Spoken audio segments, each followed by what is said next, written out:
Assalamualaikum warahmatullahi wabarakatuh. Yang terhormat Bapak Purwo Adi selaku sebagai dosen pengampu mata kuliah metodologi penelitian dan juga teman-teman semua yang saya banggakan.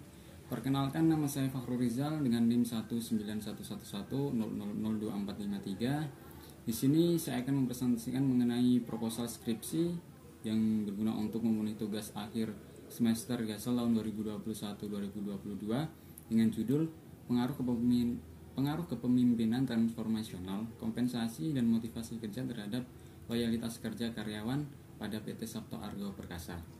Baik, langsung aja kita ke pembahasannya.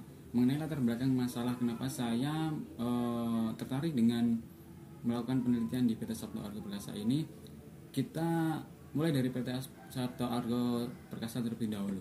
PT Sabto Argo Perkasa ini merupakan perusahaan di bawah naungan PLN yang bergerak di bidang jasa instalasi, perawatan, dan juga perbaikan serta penyambungan jaringan listrik. Nah, biasanya PT Sabto Argo Perkasa ini memberikan pelayanannya di beberapa kecamatan, khususnya di daerah Kecamatan Melongo, Kecamatan Bangsri, dan juga Kecamatan Paksaji. Namun, beberapa tahun belakangan atau akhir-akhir ini PT Sabto Argo Perkasa mengalami peningkatan jumlah turnover atau meningkatnya karyawan yang keluar yang terhitung mulai tahun 2018 sampai 2021. Nah, hal ini menjadi sebuah gambaran atau menggambarkan bahwa PT Sabto Argo Perkasa ini karyawannya sudah banyak yang loyalitasnya menurun. Kenapa? Karena salah satu indikator seorang yang loyal atau loyalitas terhadap pekerjaannya adalah mereka akan setia dan tidak akan keluar dari pekerjaan tersebut. Nah, dari tahun 2018 sendiri ada 12 orang yang keluar. Kemudian dari 2019 ada 6 orang yang keluar. Tahun 2020 ada 7 orang yang keluar. Tahun 2021 ada 11 orang yang keluar. Nah, pada dasarnya ini termasuk jumlah karyawan keluar yang relatif banyak atau cukup banyak. Kenapa? Karena jumlah karyawan yang ada di PT Sabto Argo Perkasa sendiri tidak lebih dari 50, dan di akhir tahun 2021 kemarin pun hanya 36 orang, sedangkan yang keluar ada sebanyak 11 orang. Nah, inilah yang menjadi daya tarik kenapa saya akan saya angkat menjadi latar belakang masalah untuk penelitian ini. Nah, kemudian untuk variabelnya sendiri saya mengambil variabel bebas. Ada 3, yaitu kepemimpinan transformasional sebagai X1-nya, yaitu kepemimpinan transformasional merupakan pemimpin yang memiliki kekuatan untuk mempengaruhi dan menginspirasi bawahannya untuk mempercayai potensi mereka yang dimiliki untuk mengeluarkan upaya ekstra dalam mencapai tujuan organisasi sesuai yang dikehendaki. Yang kedua ada kompensasi sebagai variabel bebasnya. Yang kedua yaitu segala bentuk penghargaan baik finansial maupun non finansial yang dibayarkan kepada karyawan sebagai imbalan atau jasa yang telah diberikan serta prestasi yang didapatkan. Jadi kompensasi ini sebuah imbalan yang diberikan kepada karyawan oleh perusahaan itu sendiri. Yang ketiga, variabel bebas yang ketiga ada motivasi kerja, yaitu respon karyawan terhadap usaha dorongan, keinginan, dukungan atau kebutuhan yang dapat membuat seseorang bersemangat yang timbul dari dalam diri agar tumbuh dorongan untuk bekerja dan mencapai tujuan yang dikehendaki oleh perusahaan dengan semaksimal mungkin. Nah, kemudian variabel bebas ini apakah mempengaruhi sebuah loyalitas karyawan? Nah, sebagai variabel terikatnya di sini saya mengambil satu variabel yaitu loyalitas kerja yang memiliki definisi merupakan sebuah kesetiaan dan kepatuhan terhadap pekerjaan, jabatan, dan organisasi, bukan hanya fisik, namun bukan hanya finansial, namun non finansial juga, bukan hanya sekedar fisik atau non fisik, juga dikeluarkan baik dalam pikiran, kemampuan, ketelatenan, dan lain sebagainya mereka curahkan untuk pekerjaannya. Kemudian mengenai indikatornya sendiri untuk loyalitas kerja ada beberapa indikator. Sebenarnya ada banyak indikator untuk loyalitas kerja.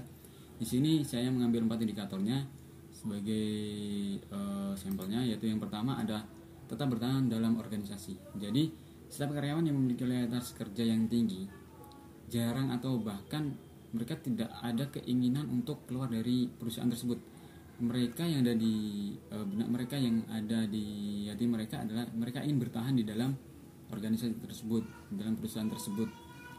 Yang kedua, indikatornya adalah bersedia bekerja lembur untuk menyelesaikan pekerjaannya. Nah, orang yang memiliki loyalitas kerja tinggi atau memiliki loyalitas kerja, mereka tidak akan terpaksa untuk bekerja lembur, walaupun itu terlarut atau terlampaui dengan jam kerja yang cukup banyak untuk menyelesaikan sebuah pekerjaannya yang memang perlu diselesaikan atau masih panjang diselesaikan. Untuk orang yang memiliki loyalitas kerja, mereka akan bersedia untuk bekerja lembur. Indikator yang selanjutnya adalah menjaga rahasia bisnis perusahaan. Nah, orang yang memiliki loyalitas kerja biasanya akan menjaga rahasia, baik rahasia itu bersifat baik ataupun jelek yang dimiliki oleh perusahaannya. Kalau dia loyalitas, dia akan merahasiakannya dari publik atau dari orang-orang, bahkan terutama dari konsumennya.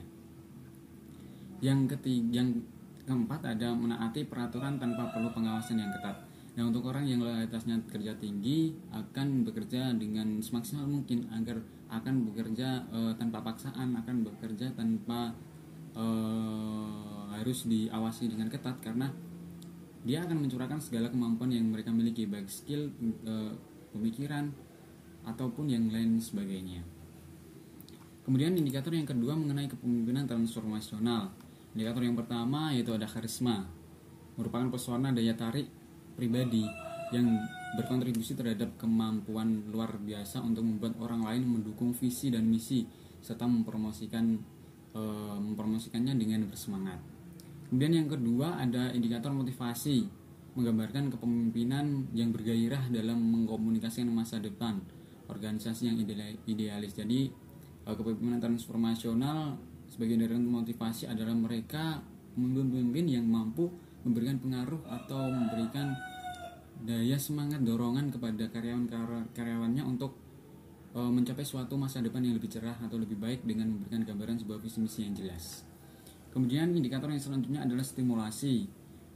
Pemimpin mampu mendorong karyawan untuk memecahkan masalah lama dengan cara yang baru. Stimulasi di sini dimaksudkan semisal ada masalah yang belum terpecahkan di masa lampau atau 2 tahun yang lalu dengan 3 tahun yang lalu, pemimpin ini mencoba untuk memberikan cara yang terbaru untuk menyelesaikan permasalahan tersebut yang berlarut-larut dengan cepat.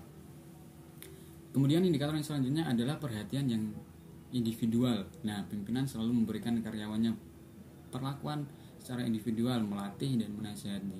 Nah, kepemimpinan transformasional biasanya perhatian terhadap karyawannya yang berupa personal. Jadi langsung ke orangnya, kemudian diberi nasihat, diberikan motivasi, diberikan semangat, dan juga dilatih untuk dapat lebih menguasai pekerjaan yang sudah dia kerjakan.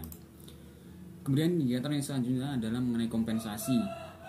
Indikator kompensasi sendiri ada beberapa. Yang pertama ada gaji, merupakan sebuah imbalan yang diberikan oleh pemberi kerja kepada pegawai yang penerimaannya bersifat rutin, bisa dalam harian, mingguan, ataupun bulanan. Kemudian yang kedua ada insentif, merupakan penghargaan atau ganjaran yang diberikan untuk memotivasi para pekerjanya agar produktivitas mereka lebih tinggi atau semakin meningkat.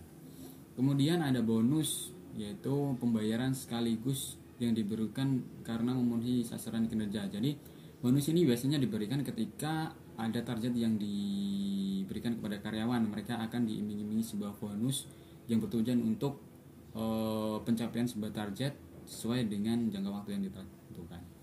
Ada asuransi juga untuk indikator kompensasi, yaitu penanggulangan risiko atas kerugian, kehilangan, manfaat, dan tanggung jawab hukum kepada pihak ketiga yang timbul dari peristiwa yang tidak pasti, yaitu berupa sebuah jaminan kesehatan ketika karyawan sedang bekerja untuk menjamin keselamatan, keamanan, dan kenyamanan ketika bekerja dari ancaman terjadinya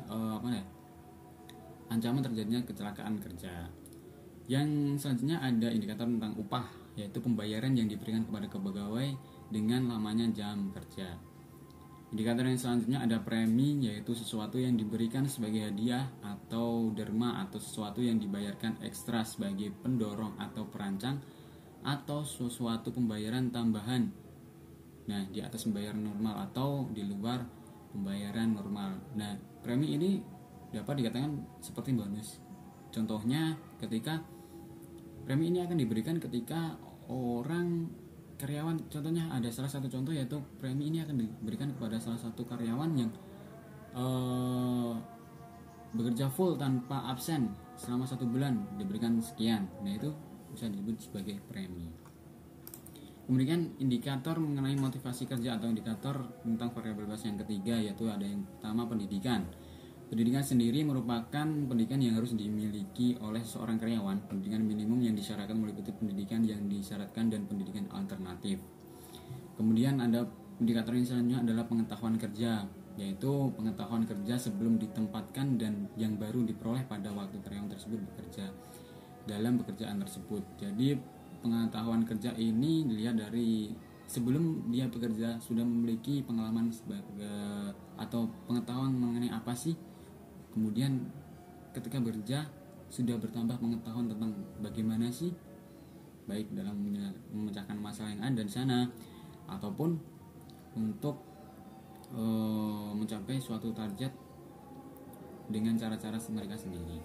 Keterampilan merupakan kecakapan atau keahlian untuk melakukan suatu pekerjaan yang harus diperoleh dalam praktek. Indikator yang selanjutnya ada pengalaman kerja, yaitu pengalaman seseorang atau pengalaman seorang pegawai untuk melakukan pekerjaan tertentu. Jadi mereka memiliki skill yang pernah dia dikerjakan ketika bekerja di tempat sebelum mereka bekerja pada saat ini. Kemudian mengenai metode penelitiannya, di sini saya mengambil jenis penelitian kuantitatif, yaitu jenis penelitian yang spesifikasinya adalah sistematis, terencana, dan terstruktur dengan jelas sejak awal hingga pembuatan desain penelitiannya.